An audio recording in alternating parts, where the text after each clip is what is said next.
सदगुरु कबीर का एक प्रसिद्ध और लोकप्रिय पद है। पूज्य गुरुदेव जी भी इस पर कभी कभी बोलते थे, कहते थे, घूंघट का पट खोल रे तो को पीव मिलेंगे, घट घट में वह साईं बसत है, कटुक वचन मत बोले। धन यौवन का गर्व न कीजे, झूठा पचरंग चोल रे। शून्य महल में दिया ना बार ले, आशा से मत डोल रे। योग युक्ति से रंग महल में, पिय पाए अनमोल रे। कहीं कबीर आनंद भयो है, बाजत अनहद ढोल रे। घूंघट हिंदी भाषा का एक बहुत ही लोकप्रिय शब्द है। विवाह के उपरांत वधू घूंघट में होती है। यदि वो घूंघट में ही रहे ठीक है तो पति का साक्षात्कार या मिलन नहीं हो सकता है। प्रिय मिलन के लिए उसे घूंघट का पट उघाड़ना ही पड़ता है। घूंघट एक पर्दा है और ये पर्दा प्रथा प्राचीन काल से चली आ रही थी, अब कुछ कम हुई है। मुख का ज्ञान का सारा भंडार मुख पर है। आंख, कान, नाक और इस ज्ञान के भंडार को किसी पर्दे से ढक देना ये अज्ञानता है।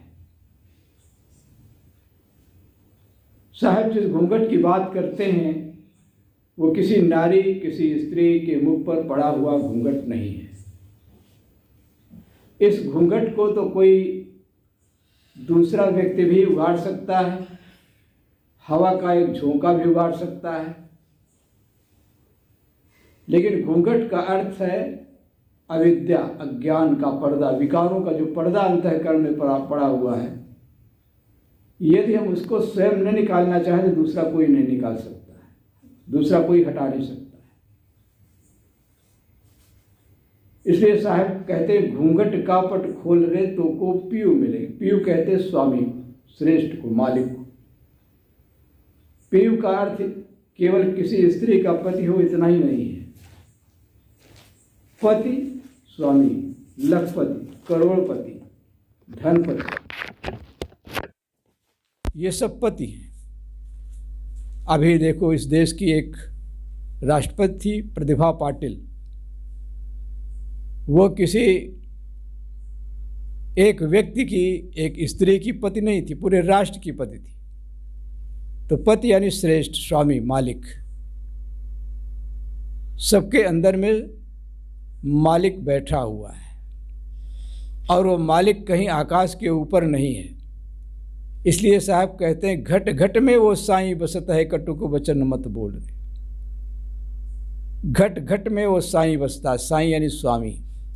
ज्यों तिलमाही तेल है, ज्यों चकमक में आग, तेरा साईं तुझ में जाग सके तो जाग। साईं, स्वामी तेरे अंतःकरण में, तेरे अंदर में विराजमान तेरी अपनी आत्मा ही है। हो हजूर ठाड़ कहता हूँ अब तय समर संहार। साहब कहते हैं तू खुद हुजूर है। महात्मा बुद्ध ने कहा अत्ता ही अत्तनो नाथो, अत्ता ही अत्तनो गति। ये आत्मा ही आत्मा का स्वामी है, आत्मा ही आत्मा की गति है। लेकिन इस पीयू का, इस स्वामी का, इस आत्मा का साक्षात्कार क्यों नहीं होता? क्योंकि घूंघट है, पर्दा है। वो एक अरबी कथा याद आती है, काल्पनिक कथा। कहते हैं जब ईश्वर ने दुनिया बना करके रच दी तो उसने आकाश से 2 कुमारियों को भेजा अपना योग्य वर चुनाव करने के लिए। एक का नाम था चाह और एक का नाम था आह। चाह सौंदर्य की देवी थी, कपड़े भी वैसे सुंदर चमकीले, और आह कुरूपता की देवी थी, काले भद्दे कपड़े, बड़े बड़े दांत, भयंकर चेहरा। तो दोनों आकाश से जब धरती पर उतरी तो एक झील के किनारे मनोरम दृश्य देख करके बहुत प्रसन्न हुई, और उन दोनों ने स्नान करने के लिए झील में अपने अपने कपड़े उतारे, सुखाए झील के किनारे, और चाह अंदर थोड़ा चली गई, दोनों स्नान करने लगी। चाह थोड़ा आगे बढ़ गई और आह किनारे में ही स्नान करती रही। जब उसने देखा चाह थोड़ा आगे बढ़ गई तो उसने वो धीरे से निकल करके और चाह के ही कपड़े, अपने कपड़े नहीं पहने, चाह के ही कपड़े पहन लिए, और चाह के कपड़े पहनकर दुल्हन का रूप बनाकर एक घूंघट काढ़ करके नगरी की ओर भाग चली।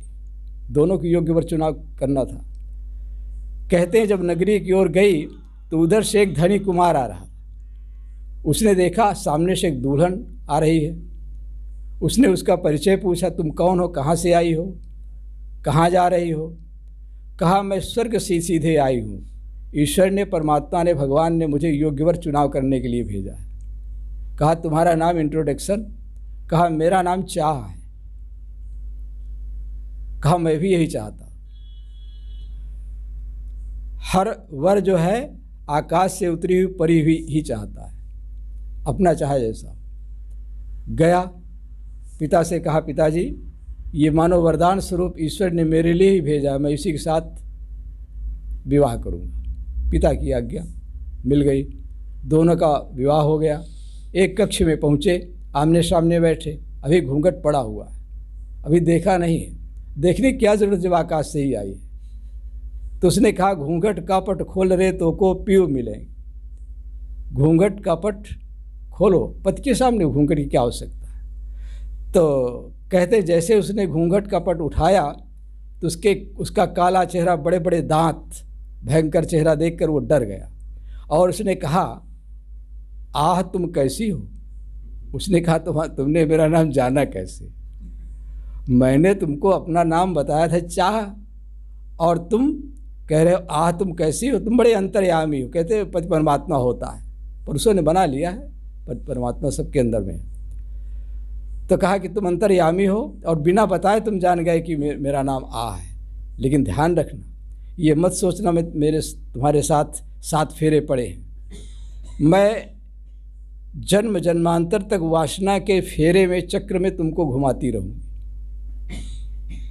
चाह आह बनकर रह जाती है। संसार की जितनी चाहनाएं हैं, वासनाएं हैं, सब अंत में आह, सबके पीछे आह भरना पड़ता है। कहते हैं कि जब इधर चाह निकली झील से तो उसने देखा मेरे कपड़े गायब, लेकिन मर्यादा तो ढकनी है, आह के ही कपड़े पहन लिए।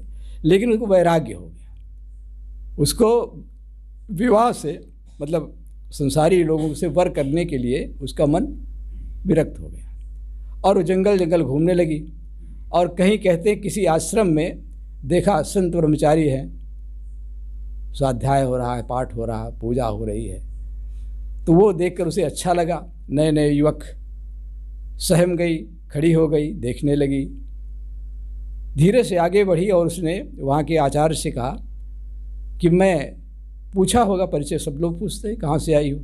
उसने बताया, कहा मैं संसारियों को वर्ण नहीं करना चाहती हूँ, मुझे संसारियों से विरक्त हो गई है। इन ब्रह्मचारियों को में से कोई एक को आज्ञा दीजिए, मैं वर्ण करना चाहती हूँ इन्हीं के साथ। कहाँ कबीर सुनो हो संतो, जेव आवे तुम फेरी हो। संत ने कहा यहाँ सब विरक्त संत हैं, ये किसी वासना, किसी चाहना, किसी को विवाह करने के लिए नहीं बैठे। कहानी कहती है कि वो चाह आज भी घूम रही है। वसुधा आदि कुमारी, सदा रहे सुख संयम अपने, वसुधा आदि कुमारी, माया कुमारी, कोई इसको भोग नहीं सका, कोई वर्ण नहीं कर सका है। घूंघट का पट खोल रे तो को पीऊ मिलेंगे। ये पर्दा है, काम का पर्दा, विकारों का पर्दा है, क्रोध का पर्दा है। कामना में जब भंग पड़ता है तो क्रोध उत्पन्न हो जाता है, और जब क्रोध उत्पन्न होता है तो पहले मन को जलाता है, अंदर में मन को जलाता है। विष जिस पात्र में पड़ा होता है उसका नुकसान नहीं करता है, खाने वाले को नुकसान करता है। लेकिन क्रोध रूपी विष जिस पात्र में, जिस मन में पड़ा हुआ है, पहले उसी का तलिया बैठाता है। क्रोध अंतःकरण से उठ करके क्रोधाग्नि फिर सिर में पहुंचता है और सिर गर्म हो जाता है। लोग कहते नहीं आप मुझसे बात मत करो, इस समय मेरा मूड हीटर की तरह गर्म होगा, मेरा मूड बहुत गर्म है। कहते हैं कोई पुरुष पति बाहर से आया, पत्नी से कहा कि थोड़ा चाय बना ले, और चाय बना के ले आई, रख दिया, बाथरूम में चला गया हाथ पैर धोने, आया तो कहा चाय थोड़ा ठंडी हो गई, थोड़ा और गर्म कर लो। एक बार कहा मैं भी दिन भर काम करती रहती हूँ, थक जाती हूँ, अब अभी गर्म करके लाऊं, फिर गर्म करके लाऊं। उसने एक बार कहा, 2 बार कहा, उसको गुस्सा आ गया, कहा मेरा मूड बहुत गर्म, इसलिए मुझसे बात न करें, मैं दोबारा नहीं गरमाती। उसने प्याली उठाई, उसके सिर पर रख दिया, कहा जब मूड ही गर्म है तो इसी पर गरमाए लेता हूँ। बात और आगे बढ़ गई। पति सोचता है कि मैं कुछ ज़्यादा सीनियर बड़ा हूँ, दबाने की कोशिश करता, कुछ कह दिया होगा, तो उसको उसके मुख से भी निकल गया जानवर कहीं के। कभी जानवर कहा नहीं था, लेकिन बाद में पछताई। उसने कहा कि क्षमा करें, मैंने आपको भूल से जानवर कह दिया। कह रहे तुमने कोई गलत नहीं कहा। पति ने कहा तुमने कोई गलत नहीं कहा, तुम मेरी जान हो, शुरू से कहता आया हो जब से विवाह हुआ, और मैं तुम्हारा वर हूँ। दोनों मिलकर के जानवर हो गए कि नहीं हो गए? जब विवाह हो गया तो एक गृहस्थी रूपी खूंटे में बंध के 4 पैर वाले हो गए। Man is a social animal. जानवर तो है लेकिन वो सामाजिक प्राणी है, उसमें विवेक है, विचार है, ज्ञान की शक्ति है, और वो विकारों को दूर कर सकता है। तो क्रोध की कथा पहले दिमाग में पहुंचता है, मन से उठ करके दिमाग गर्म हो जाता है, फिर और नीचे आइए भौवें टेढ़ी हो जाती है। जीवन की कथा है, रोज की कथा है। भौवें टेढ़ी हो जाती है, बिल्कुल टेढ़ी हो जाती है। छोटे छोटे बच्चे जरा से नज़र टेढ़ी हुई तो सोचते हैं मारे जाएंगे, पहले ही रोने लगते हैं। बिल्कुल टेढ़ी हो जाती, नज़र टेढ़ी हो जाती है। फिर और नीचे आइए आँख लाल हो जाती है, दृष्टि दोष उत्पन्न हो जाता है। कहते हैं रामदास जी एक संत थे, संत रामदास जी कथा कहते थे राम की। लोग सुनने आते थे गांव के बाहर नीम के पेड़ के नीचे, तो हनुमान जी भी सुनने आया करते थे। वही झुरमुट में ऊपर बैठ करके सुना करते थे। तो प्रसंग कुछ ऐसा आया कि संत ने कहा कि हनुमान जी अशोक वाटिका में गए और वहाँ पर उन्होंने खिले हुए सफ़ेद फूलों की बगिया देखी। इतना सुनते ही हनुमान जी नीचे उतर के आ गए। कि संत जी आप गलत कहते हैं, मैं ही हनुमान हूँ, मैं ही अशोक वाटिका गया था और मैंने वहाँ लाल फूलों की बगिया देखी, वहाँ सफ़ेद फूलों की बगिया नहीं थी। वादी प्रतिवादी में कभी झगड़ा निपटता नहीं। दोनों महाराज श्री रामचंद्र जी के पास पहुँचे डायरेक्ट, दोनों ने अपनी बात रखी। राम जी ने निर्णय किया कि देखो हनुमान जी, संत तो सदा ही ठीक कहते हैं, लेकिन जब आप अशोक वाटिका में गए तो वहाँ आपको भूख लगी थी और फल तोड़ने लगे। कहीं कुछ फल तोड़ा जाता, कुछ किया जाता तो वहाँ से आज्ञा ले ली जाती है। तो रक्षकों ने मना किया, तुम माने नहीं, ज़बरदस्ती तोड़ने लगे तो भिड़ गए। तो जब भिड़ गए तुमको क्रोध आ गया, क्रोध में तुम्हारी आंखें लाल लाल हो गई, तो वो सफ़ेद फूल भी लाल लाल दिखाई दिए। तो क्रोध में सब लाल लाल दिखाई देता, आँखों में खून सवार हो जाता, लोग कहते हैं दृष्टि दोष उत्पन्न हो जाता है। थोड़ा और इधर बगल में आइए तो जब दृष्टि दोष उत्पन्न हो जाता है तो आदमी अंधा हो जाता है। अंधा किसे कहते हैं? जिसे दिखाई नहीं देता। क्रोध में क्या नहीं दिखाई देता? परिणाम दिखाई नहीं देता है। जिसको परिणाम दिखाई नहीं देता उसी को तो अंधा कहते हैं। कबीर साहब ने कहा या जगह अंधा में काको समझाऊं।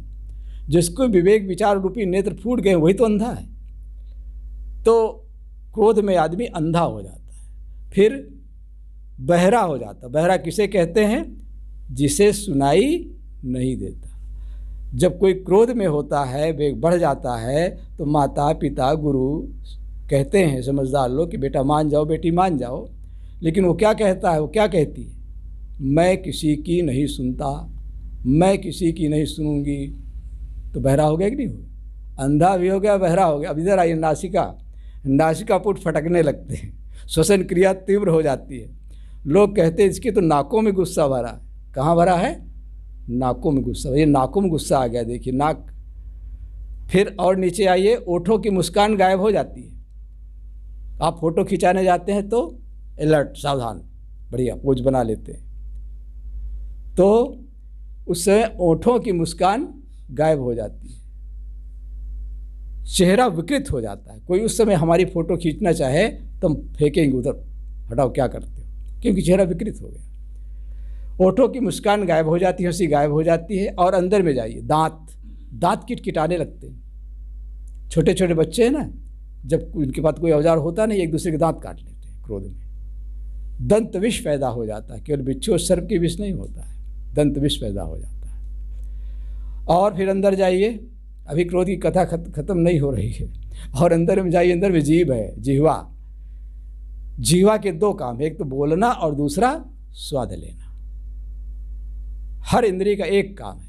आँख से देखते हैं, सुनते नहीं, कान से सुनते हैं, देखते नहीं, त्वचा से स्पर्श करते हैं, दूसरा काम नहीं कर सकते। लेकिन जीभ के दो काम है, बोलना और स्वाद लेना, और दोनों ही मारे जाते हैं। स्वाद मारा जाता है, वाणी असह्यत हो जाती है। वाणी से फिर राम नहीं निकलता, फिर हराम निकलता, फिर क्या क्या निकलता आप सब लोग जानते ही हैं। और स्वाद मारा जाता है। आप अत्यंत क्रोध की हालत में लड़ रहे हैं, उसी समय आपके सामने रसगुल्ला रख दिया जाए, कहते लो खा लो, फेंकोगे उधर, क्योंकि जीभ कड़वी हो गई। तो जीभ कड़वी हो जाती है। कहानी कहती है कि एक बार दांतों ने जीभ से कहा कि हम हैं 32 और तू है अकेली, और जो कुछ भी आता है उसको पीस पीस करके हम आटा करते हैं, मेहनत हम करते हैं, और सारा स्वाद, सारा टेस्ट, सारा मज़ा तू ले जाती है, इसलिए हम सब मिल करके तुझको कुतर डालेंगे। जीभ ने कहा देखो ऐसा मत करो, ये बात सही है कि मेहनत आप करते हो, पीसते आप हो, स्वाद मैं लेती हूँ, लेकिन मैं उसको अपने पास थोड़े रखती हूँ, उसको अंदर आमाशय में भेज देती हूँ, वहाँ पचता है, रस बनता है, रक्त बनता है, और जीवन की प्रक्रिया चलती है। और जीवन है तो आप भी हैं मौजूद, और जीवन नहीं रहेगा दांत क्या करेंगे, आप क्या करोगे। तो दांतों को समझ में नहीं आया। कहा कुछ भी हो, जब आदमी गुस्से में होता है, कोई भी गुस्से में होता है तो सुनता नहीं किसी की। दांतों ने गुस्से में कहा, गुस्सा होकर के कहा, क्रोधित होकर के, कि हम तो तुझे कुतरेंगे जरूर। तो कितना ही आदमी सीधा हो, सरल हो, बेटा हो, बेटी हो, बहू हो, शिष्य हो, ज़्यादा उसको पिंच करोगे तो उसको भी क्रोध आ जाएगा। तो जीभ को भी क्रोध आ गया, इतनी कोमल। उसने कहा देखो तुम हो 32 में हूँ अकेली, लेकिन एक ही ऐसी जहरीली बात कह दूंगी कि सारी 32 ही झड़ जाएगी। रहीमन जिह्वा बावरी, कह गई सरक पताल, आप तो कह भीतर गई जूती खात कपाल। सारी दुर्दशा हो जाती है। तो ज्ञान का सारा भंडार विकृत हो गया। जब क्रोध और आगे बढ़ जाए तो कहाँ आता है, हाथों में आ जाता है, कर्म इंद्रियों में आ गया। फिर हाथ में थप्पड़, घूंचा, लाठी, बल्लम और रिवाल्वर, छुरा, चाकू, स्टैंड गन, बम के गोले, युद्ध, महायुद्ध, विश्व युद्ध, सब इसी के परिणाम है। अगर हमारा कोई हाथ पकड़ ले तो हम पैरों से मारेंगे। ये क्रोध जो है चोटी से एड़ी तक की खबर लेता है। लोग कहते नहीं इस समय तूने ऐसी बात कह दी है कि मेरी चोटी से एड़ी तक आग लग गई है। तो ये क्रोध के वेग को जब आप ध्यान में बैठते हैं तब सोचते हैं कि हम क्रोध न करें, तो नहीं। आप उसके पहले ध्यान में बैठने के पहले, क्रोध आने के पहले आप विचार किया करें कि पहले हम जितना क्रोध करते थे उससे कम हुआ है, घटा है और ख़त्म हुआ है कि नहीं, कि वैसे आग जल रही है। ये आग कोई दूसरा नहीं लगाता है। इस जग जरते देखिए अपनी अपनी आग, ऐसा कोई ना मिला जासू रहिए लाग। ये आग कोई बाहर से नहीं लगाता। कुएं में अगर पानी नहीं है और बाल्टी डालोगे उसमें रस्सी से तो पानी नहीं निकलेगा। कोई यदि ये कहता कि हमारे अंदर ऐसी बात नहीं थी, हमने तो क्रोध में कह दिया, अंदर में कैसे बात नहीं थी। सारे संस्कार लेकर के जन्म लिए हैं। क्रोध, काम, लोभ, मोह के सूक्ष्म संस्कार लेकर जीव आता है, बच्चा आता है, और यहाँ समाज में और बढ़ जाता है परिस्थितियाँ पा करके। संयम न करने से, परहेज न करने से, संत न मिलने से, साधना न करने से और आगे बढ़ता चला जाता है। तो काम, क्रोध, लोभ, मोह, ये जितने भी विकार हैं इन पर विचार करना। साहब ने कहा कर विचार विकार परिहर, तरण तारण सोए, कहीं कबीर भगवंत भजन और द्वितीया और न कोई। ये विकार ही पर्दे हैं। जितने भी विकार हैं, एक एक विकार को का विश्लेषण किया जाए तो बहुत लंबा हो जाता है। एक एक विकार मनुष्य को नष्ट कर देता है, और यही घूंघट, यही पर्दा है। साहब कहते हैं घूंघट कापट खोल रे तो को पीव मिलेंगे। घट घट में वह साईं बसत है, कटुक वचन मत बोल रे। धन यौवन का गर्व न कीजे, झूठा पचरंग चोल रे। धन और यौवन के सुनहले दिन भी रोज नहीं रहते।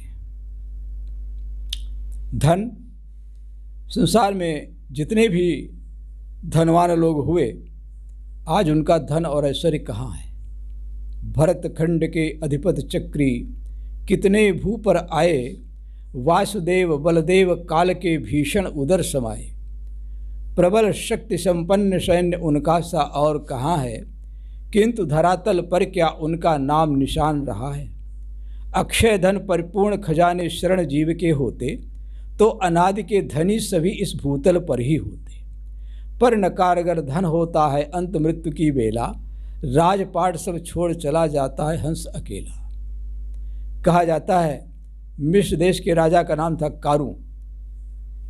दुनिया के आश्चर्यों में एक आश्चर्य था कारू का खजाना। कहते हैं उसके पास 40 बड़े बड़े खजाने थे, और एक एक खजाने के अंदर और 40-40 उप कोठरियाँ थी। सभी की चाबियाँ इतनी वजनदार थी कि एक ऊँट ही उसका बोझ उठा सकता था, लेकिन बहुत कंजूस था। उसको जब पता चला, जब गद्दी पर बैठा, कि हमारे देश में एक परंपरा रही है कि जब कोई मर जाता था तो उसके मुख में एक स्वर्ण मुद्रा भर करके तब उसे दफनाया जाता था। जहाँ जहाँ कब्रिस्तान थे सब खुदवा डाले थे, सबसे मुद्राएं निकाल करके कोस भर लिए थे। और कहते हैं वहाँ एक बार अकाल पड़ा। अकाल से पीड़ित जनता कारू के दरबार में पहुँची सहायता के लिए, लेकिन कारू ने कहा निकल जाओ यहाँ से, खजाना तुम्हारे लिए नहीं भरा है। कोई रक्षा नहीं कर सका। कुछ दिनों बाद वहाँ की एक नदी में बाढ़ आ गई, यूजी नदी में बाढ़ आ गई, और उस बाढ़ में कारू का खजाना सब ऐसा गायब हो गया, तलातल हो गया, डूब गया कि पता न चला कारू का खजाना कहाँ है। कारू का खजाना। ऐसे न मालूम कितने सम्राटों की कहानियाँ बता रही हैं। तो धन यौवन का गर्व न कीजिए, धन सदा नहीं रहता। न वित्तेन तर्पणियो मनुष्यो, लप्स्या महे वित्तम दाशम चेत्वा। धन से कभी किसी की तृप्ति नहीं होती है, कभी किसी की तृप्ति हुई नहीं है। इसलिए हम धन में जो आसक्त हैं, धन को अपना मानते, धन केवल गुजर के वास्ते है, गुजर के लिए है, उपयोग के लिए उसका सदुपयोग करें। यदि हम उसका अहंकार करेंगे कि हम इतने धनी, हमारे पास इतना पैसा, अकड़ कर चलेंगे, तो वो अकड़ किसी दिन काम में नहीं आने वाली है। तो धन यौवन का गर्व न कीजिए, यौवन के सुनहले दिन भी रोज नहीं रहते। जो रंग जो रूप आज है वो कल नहीं रहेगा, हर क्षण बदलता जाता है। किसी विश्व सुंदरी को उसको विश्व सुंदरी होने का खिताब मिला। प्रतिवर्ष विश्व सुंदरी की एक प्रतियोगिता होती है, उसमें वर्ष में कौन विश्व में सबसे सुंदरी घोषित की जाती है, उसको इनाम मिलता है। तो कोई विश्व सुंदरी थी जिसको इनाम मिला, पुरस्कार मिला, गिफ्ट विश्व सुंदरी होने का। प्रमाण पत्र लेकर के वह अपने घर आई। उसके पिता एक अच्छे विचारक थे, पढ़े लिखे, तो वो अपना प्रमाण पत्र ले जा करके उनके मेज पर सामने रख दिया। उन्होंने इसको पढ़ा, कहा बेटी ये क्या है? कहे पिताजी ये मेरे विश्व सुंदरी होने का खिताब प्रमाण पत्र है। तो पिता ने कहा बेटी ये तेरा प्रमाण पत्र नहीं है। कहा लाखों लोगों के बीच में मुझे मिला है, आप कहते मेरा प्रमाण पत्र नहीं है। फिर पिता ने कहा मुझे समझ नहीं आया पिताजी आप क्या कहते हैं, मेरा ही प्रमाण पत्र है। कहे बेटी ये तेरा प्रमाण पत्र नहीं, तेरी जवानी का प्रमाण पत्र है, तेरे रूप और रंग का प्रमाण पत्र है। हाँ ऐसा ही प्रमाण पत्र जब तुझे तेरी 60 वर्ष की उम्र में मिले तो तू समझना कि वो तेरा प्रमाण पत्र है। सीता, सावित्री, गार्गी, महारानी लक्ष्मीबाई, इनको कौन सा विश्व सुंदरी होने का प्रमाण पत्र मिला था? संसार की जितनी नारियां हुई, महान नारियां, उनको कोई विश्व सुंदरी होने का प्रमाण पत्र नहीं मिला था। लेकिन उनका चरित्र, उनका चरित्र किसी भी क्षेत्र में उन्नत की हो, महारानी लक्ष्मीबाई वीरता के क्षेत्र में, तो केवल एक देश की बात ही नहीं, मदर टेरेसा, बहुत से नाम, ऐसे नाम थोड़े लिए जा सकते हैं। तो उनको कोई विश्व सुंदरी होने का प्रमाण पत्र नहीं मिला था। उनका चरित्र, उनके गुण, उनके सद्गुण, उन्होंने जीवन में मानवता के लिए जो किया उसका ही प्रकाश रहता है। जहाँ कहीं भी दीप शिखा मुस्काती है, परवानों की भीड़ मचलती आती है, फूल कहीं निर्जन में चाहे मुस्काएं, भंवरों को चुपचाप खबर मिल जाती है। फूल कहीं जंगल में खिला हो, भंवरे वहाँ भी पहुँच जाते हैं। संत जन ज्ञानी जन कहीं भी रहते हैं और उनके पास भक्त रूपी भंवरे पहुँच जाते हैं ज्ञानार्जन के लिए। और ये जितने महापुरुष हुए हैं, देखा जाए तो उनका चरित्र ही उनकी चरित्र द्वारा ही उनकी पूजा की जाती है।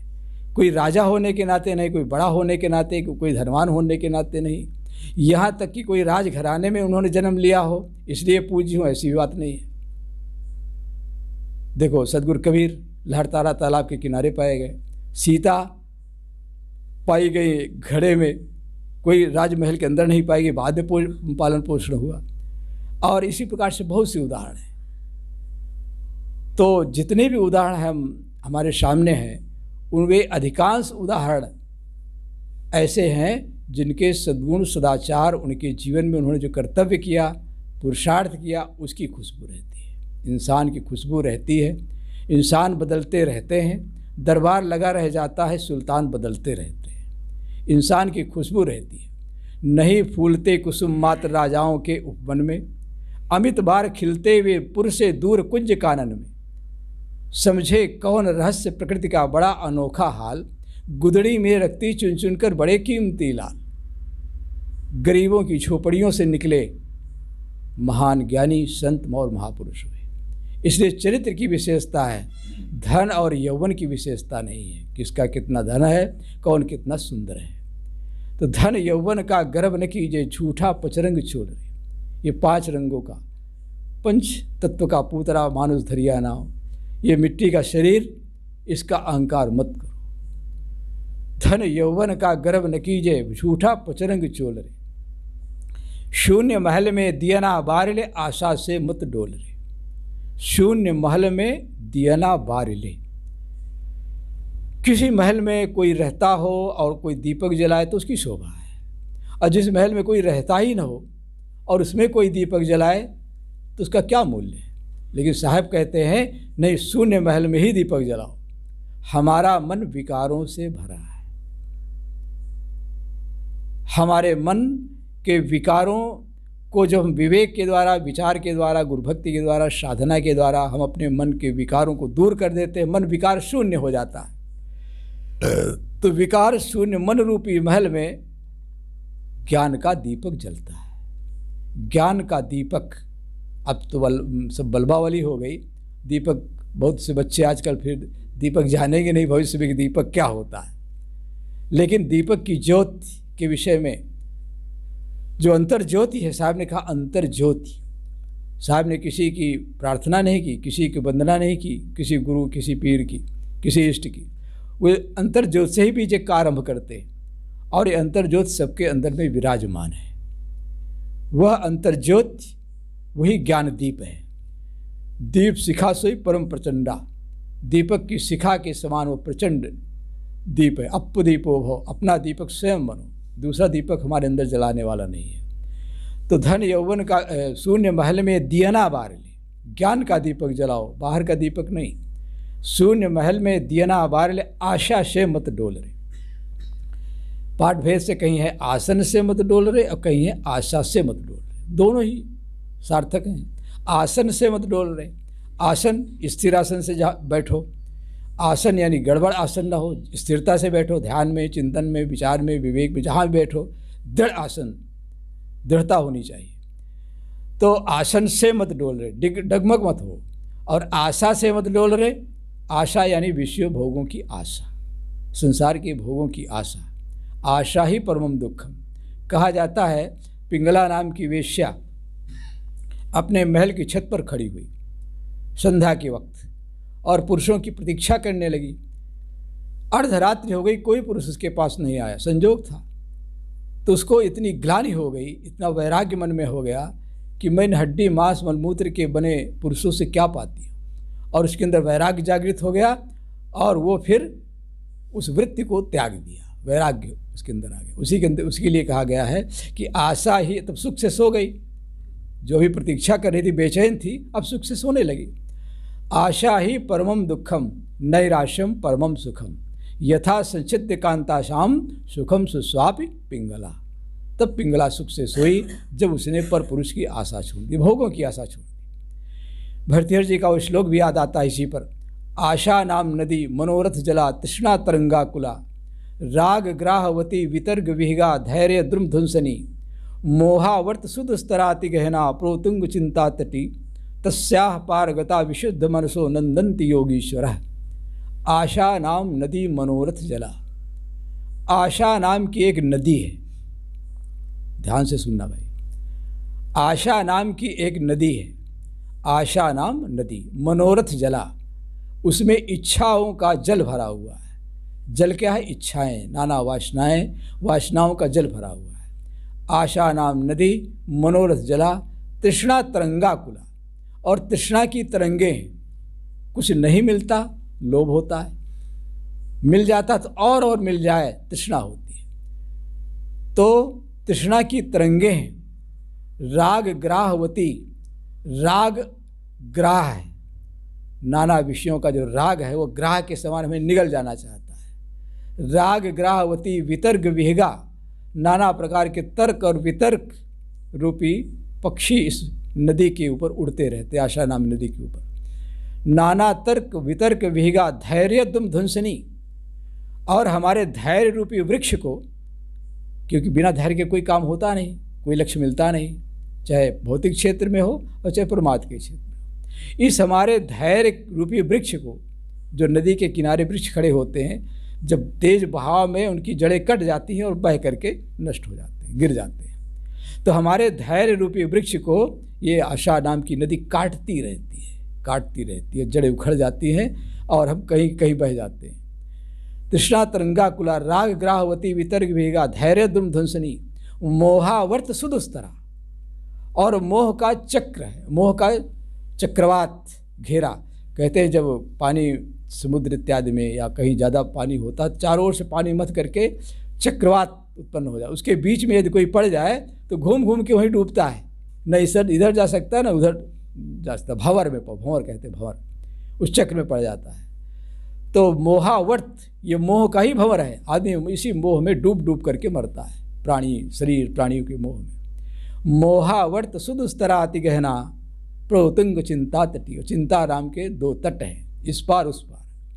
कभी इस पार की सोचता है, इधर की सोचता है, कभी उधर क्या होगा उस पार की सोचता है, और इसी में डूबता उतराता रहता है। चिंता तटी तस्याह पार गता, इस आशा नाम की नदी से कौन पार होता है?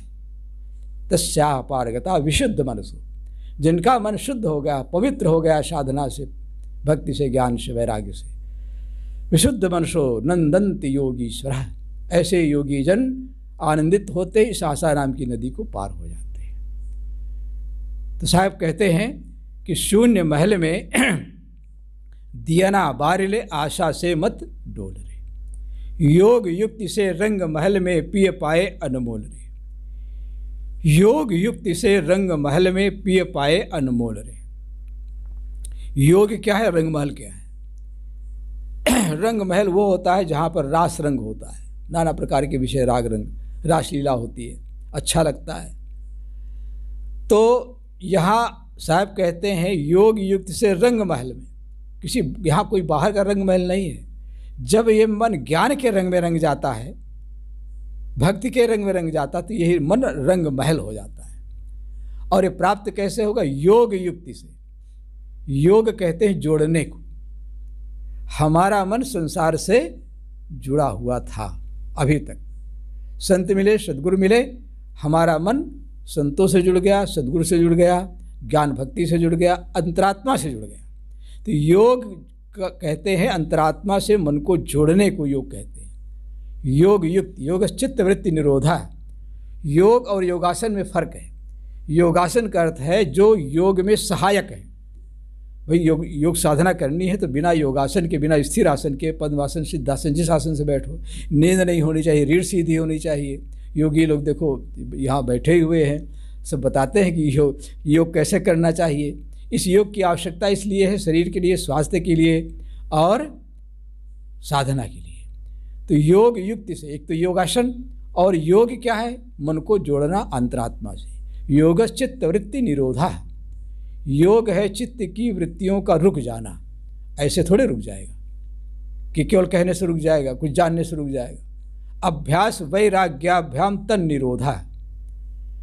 कैसे रुकेगा? उत्तर है अभ्यास और वैराग्य से चित्त की वृत्तियों का निरोध होगा। हम अभ्यास रोज करते हैं। लोग कहते हैं, साधक और भक्त कहते हैं, महाराज ध्यान इतना करते नहीं, मन रुकता नहीं है। कोई गुरु का शिष्य था, साधक, और खूब शिक्षा दीक्षा दी उसको, खूब योग्य हो गया, विद्वान हो गया, और इतना विद्वान हो गया कि उसके खूब चेले हो गए, अनेक मठ हो गए, बहुत प्रसिद्ध हो गया। 15 वर्ष हो गए गुरु जी से नहीं मिला, छुट्टियाँ नहीं मिलती थी। तो 15 वर्ष बाद जब गुरु से मिला तो नमन किया।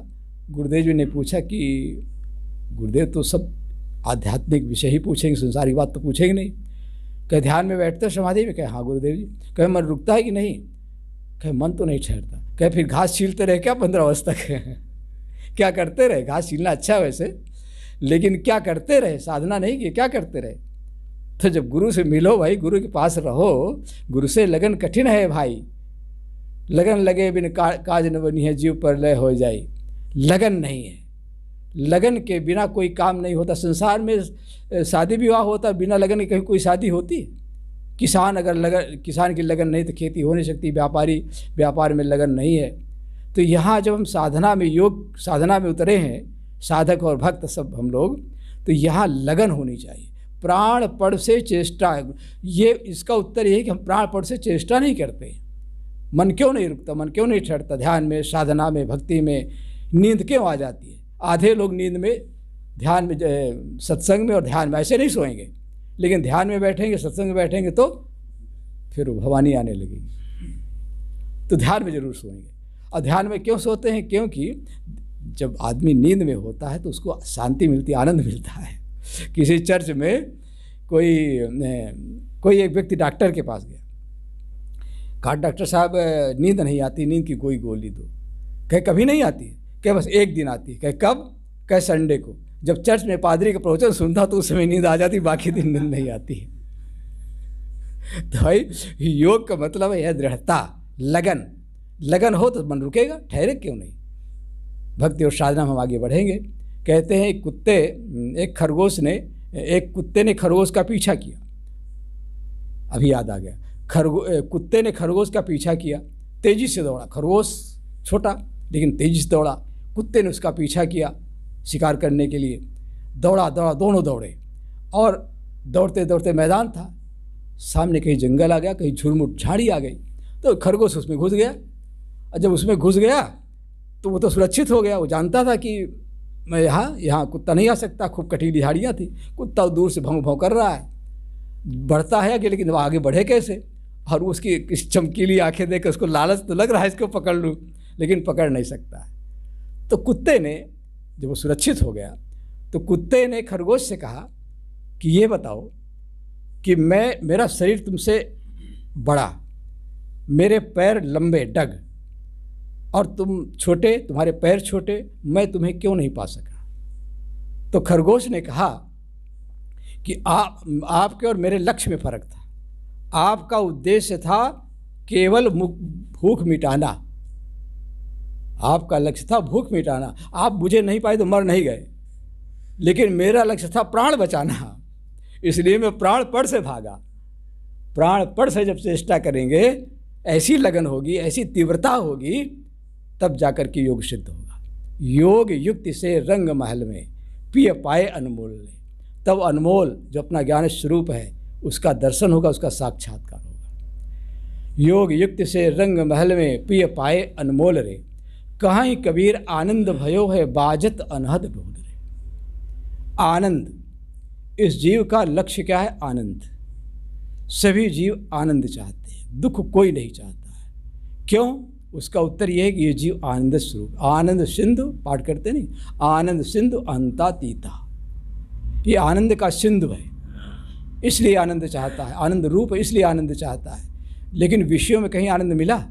खाते खाते पेट तुम्बा हो गया, पेट भर गया, फिर कोई कहता थोड़ा और खा लो, तो हम कहते हटाओ अब नहीं खाएंगे। आनंद को हम सदा चाहते हैं और दुख को हटाना चाहते हैं। जिसमें हटाओ शब्द लगा दिया जाए वो क्या है? दुख, वो आनंद नहीं हो सकता है। तो आनंद खाने में नहीं मिला, हटाओ लगा दिए। देखते देखते आंखें थक जाती हैं। कितना सुंदर दृश्य हो, नर का हो, नारी का हो, प्रकृति का हो। लोग ताजमहल देश विदेश से देखने आते हैं, और कोई कहे कि इतने साल बाद, इतने पहली बार आए हो तो 1-2 घंटे 4 घंटे बिल्कुल देखते ही रहो। अरे यार देख लिया, सब देखा, सब देख लिया है, फिर भी आंखें मीची। विष के फल जिसमें आते हैं वही लताएं सींची। देखते देखते आंखें थक गई, जीवन भर देखे, अभी भी थके नहीं हो। तो लेकिन हम इस देखने पर भी हटाओ, कितना देखो लेकिन हटाओ लगा, हटाओ अब नहीं देखेंगे। सुनने पर अभी देखो सत्संग हो रहा है, ज्ञान की बात हो रही है, अच्छा लग रहा है, मैं बोलता ही चला जाऊँ, 9 बज जाए, 10 बज जाए, 11 बज जाए, साहब बंद कीजिए, अब सुन चुके बहुत हो गया। तो हटाओ शब्द लगा देंगे कि सुनने पर भी हम हटाओ लगा देंगे। स्पर्श, 5 ही ज्ञान इंद्रियाँ, 5 ही विषय हैं, छठा कोई विषय नहीं, छठे कोई इंद्रिया नहीं, इंद्रिय नहीं है। इसी में जीवानंद मानता है। तो कोई बहुत दिनों बाद मिला हो, गले से लग गया हो, और मिलने वाला कहे आप इतने दिन बाद मिले हो, दिन भर आपका गला नहीं छोड़ेंगे। अरे यार गले की फांसी हो जाएगा। जिन्हें हम हार समझे थे, जिन्हें हम हार समझे थे गला अपना सजाने को, वही अब सांप बन बैठे मेरे ही काट खाने को। गले की फांसी हो जाएगा। मिलन में भी पूर्ण आनंद नहीं है। शब्द, स्पर्श, रूप, रस, गंध। कोई खुशबूदार पदार्थ, फूल है, सुगंधित है, क्या सुगंधित है, नाक में लगा तो फिर हटा देते। हम देखते हैं कि 5 विषयों में इस जीव को कहीं आनंद मिला नहीं। जब ये 5 विषयों का आहार करना, आहरण, आहार शुद्ध हो, यानी इस 5 विषयों का आहार ग्रहण करना छोड़ देता है, तब इसको आनंद मिलता है। और संसार में कहीं भी आनंद विषयों में तो है ही नहीं। जब हम गहरी नींद में चले जाते हैं तो कहते हैं आज मैं आनंद से सोया। गहरी नींद में जीव अपने आप को सोया पीत अपने आप को पा जाता, कोई संकल्प विकल्प नहीं रहता। स्वप्न में तो नींदी अवस्था में होते तब कुछ ख्याल होते हैं, सपने होते हैं। गहरी नींद में कोई सपना नहीं होता, कहते आनंद से सोया। तो कोई कहे अगर आपसे कि जब नींद में इतना आनंद, यार सोते क्यों नहीं रहे? अरे जागेंगे, सोते रहे तो काम कैसे बनेगा, संसार का व्यवहार कैसे करेंगे? तो देखो पहले जागने, सोने में आनंद, अब जागने में आनंद है। क्रियाएं परस्पर विपरीत हैं, लेकिन दोनों का लक्ष्य आनंद है। एक पिता बैठा है, घर में रो रहा है, इकलौता पुत्र मर गया है, उसकी याद करके रो रहा है। कोई मित्र आता, कहता आप क्यों रो रहे हो? कहता है कि मैं पुत्र की एक याद करके रो रहा हूँ। क्या ऐसे रोगे तो पागल हो जाओगे? कहे नहीं, जब मैं रो लेता हूँ और ये मेरे आंसू छलक गिर जाते हैं तो तब मुझे चैन मिलती है। रो लेता हूँ तो मेरा मन हल्का, यानी चैन, यानी आनंद, मतलब राहत मिलती है। रोने में भी आनंद है, लक्ष्य वही है, रोने में भी राहत है। तो इस प्रकार से हम देखते हैं कि क्रियाएं भले विपरीत हों, लेकिन लक्ष्य एक होता है, आनंद। तो इस जीव का लक्ष्य क्या है? आनंद। आनंद आनंद आनंद ही चाहता है, क्योंकि आनंद, ये आनंद का ये स्वरूप है, आनंद का खजाना है। ये खजाना हमारे अंदर भरा हुआ है। जैसे कि वो बुढ़िया सुई बाहर खोज रही थी, और कई बार उदाहरण सुने हैं, घर में खो गई, खोज रही थी बाहर। किसी ने कहा क्या खोज रही? कहे सुई खोज रही। कहे कहाँ खो गई? घर में खो गई है। कहे वहाँ दीपक जला, यहाँ कैसे मिलेगी? ऐसे हम संसार के चाकचिक्य में, संसार के चमचमाहट में हम उस सुई, शांति रूपी सुई को खोज रहे हैं। है अपने अंदर में, स्वरूप में है, अपने आप में ठहर जाने में है। वहाँ जब हम ज्ञान का दीपक जलाएंगे तब वो हमें आनंद मिलेगा। कहीं कबीर आनंद भयो है बाजत अनहद ढोल रे। जब कोई साधक, कोई भक्त इस आनंद को पाया, भक्ति के आनंद को पा जाता है, गुरु की शरण में रहने का आनंद पा जाता है, फिर संसार के भोगों में कहीं आनंद, चाहे धन हो, चाहे प्रभुता हो, चाहे मान हो, चाहे बड़ाई हो, चाहे मठ हो, फिर उसे कहीं आनंद नहीं मिल सकता है। कितना ही वो निर्माण कर ले, कितना ही बना ले, और कितना ही उसको प्राप्त हो जाए अधिकार, लेकिन जब तक गुरु की शरण में जा करके गुरु ने जो ज्ञान दिया है, जो विचार दिया है, उसको अपने जीवन में आचरण में नहीं लाएंगे, हमारे जीवन में आनंद नहीं आ सकता। एक उदाहरण कहकर मैं समाप्त करूंगा। कहते हैं कि कोई राजा कहानी सुनाने का बड़ा शौकीन था। लोग सुनने के लिए सभा में, उसकी सभा अलग लगती थी, कोई राजसभा थी नहीं। राजसभा जब छुट्टी मिलती थी तो कुछ कथा कहता था, उसमें कुछ कहानियाँ आ जाती थी। तो राजा कथा सुना ही रहा था, कहानियाँ सुना ही रहा था कि 5 मिनट रह गए थे, 2-4-5 मिनट रह गए थे। उसका एक पुराना मित्र आ गया, और पुराना मित्र होने के नाते राजा ने कहा कि आओ बैठो, बगल में बैठा लिया उसको। तो हम उसके शरीर में दाद थी, खाज, खुजली, और जिसको दाद होती है, खुजली होती है, जब खुजलाता है तो खुजलाने में अच्छा लगता है, और जब उसको खुजलाना बंद कर दो तो जलन होने लगती है। तो उसके शरीर में थे दाद, खुजली। तो वो जब बैठा बगल में तो इधर खुजलाए, उधर खुजलाए, यहाँ खुजलाए। हमारे बगल में कोई बैठा हो तो अगर खुजलाए, डिस्टर्ब करे तो हमें बड़ी अड़चन पर महसूस होगी। तो राजा की जेब में कुछ असरपियाँ थी, 2-4 असरपियाँ उसके हाथ में रखी और कहा देखो थोड़ी देर के लिए चुप हो जाओ, बस मेरी कथा समाप्त होने वाली है, थोड़ी देर शांत बैठो, ये क्या तुम कर रहे हो। तो देखा सरपी, इतनी सरपी कभी मिली नहीं थी। खुश हो गया और उसकी खुशी में थोड़ी देर के लिए खुजलाना भूल गया। लेकिन बैक्टीरिया होते, कीटाणु होते हो तो फिर खुजलाने लगा 1 मिनट में। तो राजा ने उसके कान में धीरे से कहा कि मैं तुमको आधा राज्य देता हूँ। राजा धर्मात्मा था, वचन का पक्का था, मित्र भी उसका गरीब जरूर था लेकिन वो भी बुद्धिमान था। तो कुछ समझ करके उसने कहा कि मैं तुमको आधा राज्य देता हूँ। आधा राज्य, खुश हो गया और उस खुशी में वो थोड़ी देर के लिए फिर भूल गया, लेकिन फिर खुजलाने लगा। जब वो फिर खुजलाने लगा तो राजा ने उसके कान में कहा कि चौथे पर नृप कानन जाही, मैं रिटायर हो गया हूँ और मैं अब ज्ञान वैराग में आगे बढ़ना चाहता हूँ और मैं तुमको कल से पूरा राजा बनाता हूँ, राज तिलक करता हूँ और मैं चला। तो पूरा राज्य कल से मिलेगा, उस राज्य के पूरा राज्य जिसे मिल जाए, पक्का वचन का पक्का राजा, कल से मैं राजा बनूंगा। इस खुशी में वो थोड़ी देर के लिए 1-2 मिनट के फिर भूल गया, लेकिन अंदर में फिर कुलबुलाया, वो फिर खुजलाने लगा। राजा को गुस्सा आ गया, कहा ये बताओ, जोर से कहा, गुस्से में कहा कि मैंने तुमको पूरा राज्य देने के लिए कह दिया और फिर भी तुम खुजलाना बंद नहीं करते हो। तो उसको भी गुस्सा आ गया। उसने कहा सुनिए राजन, खुजलाते हुए कहा, जो मज़ा मेरी खाज में है वो तेरे राज में नहीं है। तेरा राज तुझे मुबारक, मुझे तेरा राज नहीं चाहिए। संत क्या कहते हैं, मज़ा जो है फ़कीरी में, अमीरी क्या समझ पाए, इसे हरदम खुशी रहती और उसे हरदम लगी हाय। इसलिए तमन्ना दर्द दिल में है तो कर खिदमत फ़कीरों की, नहीं वो लाल मिलता है अमीरों के ख़जाने में। फ़कीरों के ख़जाने में, फ़कीरों के ज्ञान में, संतों के ज्ञान में, संतों की शरण में जो आनंद है वो संसार में कहीं आनंद नहीं। जिसे ये आनंद मिल गया उस आनंद को कभी छोड़ेगा नहीं और उसका सारा जो पर्दा है, विकारों का पर्दा, वो नष्ट हो जाएगा। बोलिए सद्गुरुदेव की जय।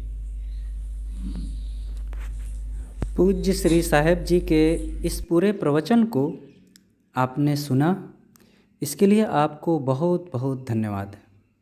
इसी प्रकार हमारे अन्य प्रवचन एवं भजन सुनने के लिए कृपया कबीर आश्रम कौशाम्बी हमारे YouTube चैनल को लाइक और सब्सक्राइब भी करें, साथ साथ दूसरों में भी शेयर ज़रूर करें। धन्यवाद।